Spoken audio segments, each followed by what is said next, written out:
زندگی میں سے کوئی سی ایک چیز نکلی ہوئی ہے تو ہمارا دین مکمل نہیں ہے۔ عبادات کا شعبہ ہمارا اگر خالی ہے اور یقیناً خالی ہے، نماز 5 وقتہ فرض ہے۔ کتنے آدمی ہیں مسجدوں میں جا کر اندازہ ہو جائے گا کہ کتنے فیصد لوگ نماز پڑھتے ہیں، یعنی مسجد میں جاتے ہیں۔ نماز پڑھنے کا تو سوال بعد میں ہے، مسجد میں جانے سے اندازہ ہوگا کہ کتنے لوگوں میں سے کتنے لوگ مسجد میں آئے ہیں۔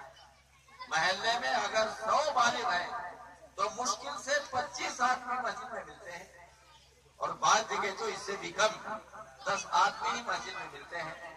اندازہ ہوا کہ اللہ کی بات ماننے کے لیے نماز کے سلسلے میں صرف 1/4 آدمی ہیں جو مسجد میں جاتے ہیں۔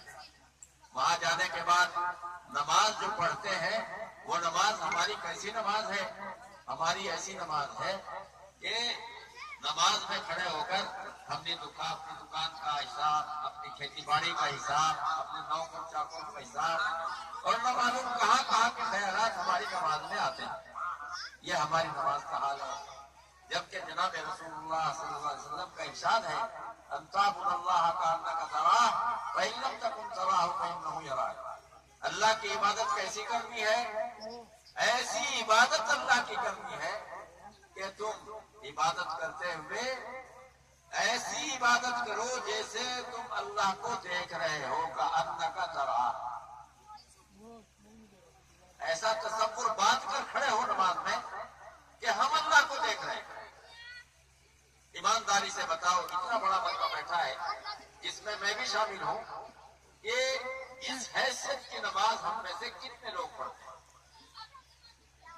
نماز تو جبھی ہوگی نا کہ جب اس حیثیت کی نماز پڑھی جائے گی۔ اگر ہم اپنا دل کنٹرول کر دیکھیں گے تو ہمیں اپنے دل سے یہ جواب ملے گا کہ واقعتاً ہماری نماز ایسی نماز نہیں۔ دوسرے نمبر پر چلو بھائی، اگر یہ تصور نہ ہو سکتا ہو تو اس سے نیچے کا درجہ بھی ایک ہے، فَإِن لَمْ تَكُن تَرَاهُ فَإِنَّهُ يَرَاكَ۔ اگر یہ تصور نہ قائم ہو سکے کہ تم اللہ کو دیکھ رہے ہو، یہ تو تصور کر ہی لینا چاہیے کہ اللہ ہمیں دیکھ رہا ہے۔ ہم نماز پڑھ رہے ہیں، نماز پڑھتے ہوئے اگر یہ بھی تصور ہو گیا کہ اللہ ہمیں دیکھ رہا ہے تو پھر نہ ہمیں بدن کھجانے کی نوبت آئے گی، نہ ہمیں کپڑے سے کھیلنے کی نوبت آئے گی، نہ ہم ادھر ادھر دیکھنے کی ہمیں نوبت آئے گی، نہ ہماری نماز میں کسی اور قسم کا کوئی خیال آنے کی نوبت آئے گی۔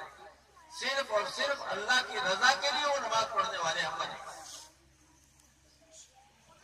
اگر ہم ایمانداری سے خیال کریں اور سوچیں تو شاید اس تصور والے بھی 1-2% ہی جو یہ خیال کر کے نماز پڑھتے ہو، چلو بھائی ہم تو نہیں اللہ کو دیکھ رہے ہیں لیکن اللہ ہمیں دیکھ رہا ہے، جبکہ حقیقت میں اللہ ہمیں دیکھ رہا ہے۔ لیکن یہ تصور کرنا ہمارے لیے اس قدر مشکل ہے، اس قدر مشکل ہے کہ یہ تصور ہم اپنی نماز میں قائم نہیں کر پاتے۔ تو بھائی نماز کا یہ حال ہے، تو بتائیے نماز کا یہ شعبہ عبادت کا شعبہ، اور عبادت کے شعبے میں سب سے اہم چیز ہے نماز، جو نہ کسی غریب پر موقوف ہے، نہ کسی امیر پر موقوف ہے، نہ کسی تندرست پر موقوف ہے، نہ کسی بیمار پر۔ ہر ایک آدمی جو بالغ ہو گیا ہے سب کو نماز پڑھنا ہے، ہر حال میں پڑھنا ہے۔ جب تک اس کے ہوش و حواس باقی ہے اس کے اوپر نماز فرض۔ وہ کھڑا ہو کر پڑھ سکتا ہو بہت اچھا، نہ کھڑا ہو سکتا ہو تو بیٹھ کر پڑھے، بیٹھ کر نہیں پڑھ سکتا اشارے سے پڑھے، رکوع سجدہ نہیں کر سکتا اشارے سے نماز پڑھے، اشارے سے بھی نہیں پڑھ سکتا تو لیٹ کر پڑھے، جس حال میں بھی پڑھ سکتا اسے نماز پڑھنا ہے۔ عبادات میں دوسرا نمبر ہے روزے کا۔ کیسا روزہ ہم رکھتے ہیں، کس قسم کا روزہ رکھتے ہیں اس کا بھی ہمیں پتا ہے، جبکہ روزے کی بڑی فضیلت ہے۔ اللہ ارشاد فرماتے ہیں، حدیث قدسی ہے کہ روزے کا بدلہ میں اپنے دست قدرت سے خود عنایت کروں گا، اور اعمال کا بدلہ تو اللہ فرشتوں کے ذریعے سے دلوائیں گے، لیکن یہ ایسا انعام ہے جو خدا بند قدوس اپنے دست قدرت سے عنایت فرمائیں گے۔ اور ایک دوسری حدیث میں اللہ ارشاد فرماتے ہیں، انا اجزا بھی، میں ہی اس کا بدلہ ہوں۔ یعنی روزہ رکھنے والا اگر روزہ اللہ کی رضا کے لیے رکھے تو خداوند قدوس بذات خود اس کا بدلہ ہے، تو کتنا بڑا ثواب ہے۔ لیکن وہ روزہ بھی تو ہو، ہماری آنکھ کا بھی روزہ ہو، کان کا بھی روزہ ہو، زبان کا بھی روزہ ہو، ہمارے جسم کے ہر ایک عضو کا روزہ ہو، تب وہ روزہ بنتا ہے۔ ورنہ تو بھائی ہماری زبان غیبت میں، چغلی میں، نہ معلوم روزے کی حالت میں کیا کیا کام کرتے ہیں، کیسے کیسے تصورات ہمارے ذہن میں آتے ہیں، تو وہ روزہ ایسا روزہ نہیں ہے جس کا بدلہ خداوند قدوس خود اپنے دست قدرت سے عنایت فرماتے ہو، اور یا اس کا بدلہ خود اللہ کی ذات بن جاتا ہے۔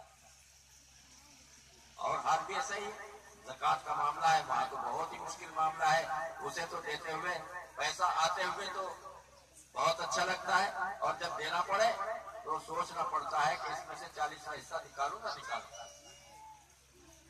حضور اقدس صلی اللہ علیہ وسلم سے ایک مرتبہ صحابہ نے یوں پوچھا کہ یہ جو عاملین زکوٰۃ ہیں، زکوٰۃ وصول کرنے والے ہمارے اوپر ظلم کرتے ہیں، تو کیا ہم اس ظلم کی بقدر مال روک کر زکوٰۃ ادا نہ کر رہے ہیں؟ سمجھ ماری بات؟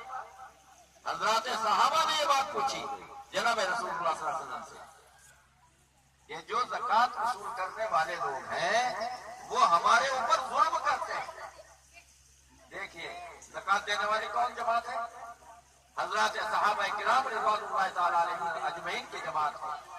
وصول کرنے والے بھی صحابہ، وہ صحابہ کے بارے میں یہ سوچتے ہیں کہ یہ زکوٰۃ وصول کرنے میں زیادتی کرتے ہیں، حالانکہ اللہ کے نبی صلی اللہ علیہ وسلم نے